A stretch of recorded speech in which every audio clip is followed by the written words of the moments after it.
Instagram. I've hired a lot of people from Instagram. I'm just kind of addicted to the app, and if you ever want to get a hold of me, hit me on Instagram. It's probably the best way to be. At RIP your DMs. Right? Yeah. But honestly, it's true. It's like I'm always just like following and just going through Instagram and seeing what people post. And I'm a very visual oriented person. I think that's just been the social media platform that I've loved. So yeah, I mean, I've met a lot of talent that way. Pretty sure I met you that way. I met Colin that way. I met, a number of animators and designers and editors and stuff that we've worked with before. And I mean, I've done cold calls with job boards, posting job ads and, getting a lot of stuff I don't want.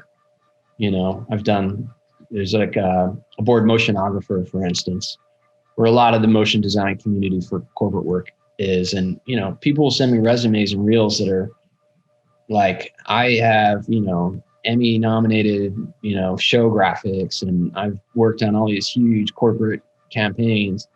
And, I think that's great, but it doesn't always mean they're going to be great at, making freaky, tripped out visuals for, the weird shit that we do. So, I kind of look for people who are maybe a bit more about the culture and a bit more tied down to music and really understand this medium.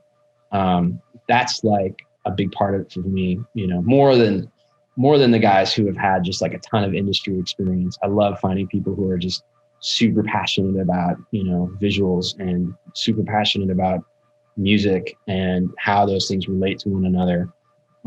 That's a major thing that I look for. And some people have it and some people don't, it's just, there's that passion that needs to be there. And I think for some people it's maybe something they dabble in. And for other people, it's like, it just absolutely consumes them.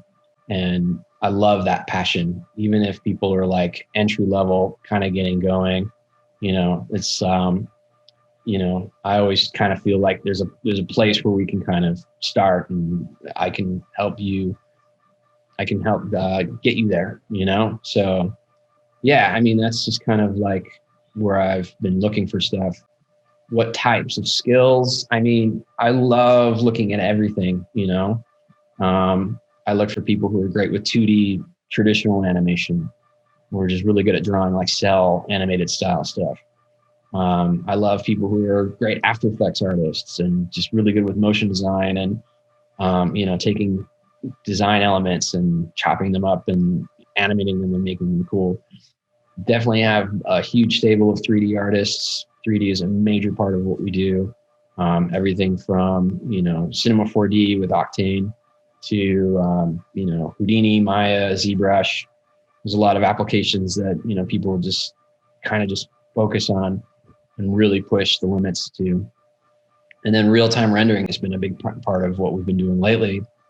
Unreal Engine, Notch, these are applications that we have just taken rendering out of the equation and getting stuff that looks on par with stuff that would take us weeks to render and getting results instantly. I see that as like the future, but you can't just learn those applications only. Like you still have to be an artist to begin with, and you might create some of those assets in one application and bring it into another. There's a mix of tools that you kind of use. Editing too, editing is a big part of what we do. We do a lot of stuff that's time code oriented. And so I'm an editor, I'm an animator, I'm a, designer, director, and editing is a big part of, just cutting stuff to music, cutting, just making things just feel like they have a bit more energy, intensity, speeding things up, ramping them down. All of that kind of has that, like, it's a big part of what we do. You kind of see it in our reels and stuff. We really just push editing as one of the things that we sort of push as a studio. And so, yeah, I mean, there's just like a whole wealth of tools, programming development, there's a lot of things that people can do with coding and, creating interactive materials that way. And so, yeah, I mean, for us, it's multidisciplinary. And when I create bids and bid stuff to certain artists or certain teams as projects, then I kind of select people I think are really good and excel at those things to put together on a group, and then find that this is something that they really enjoy doing, and I want to have those people work on that project. If you like this clip, check out the rest of the clips and the full-length interviews. Links in the description.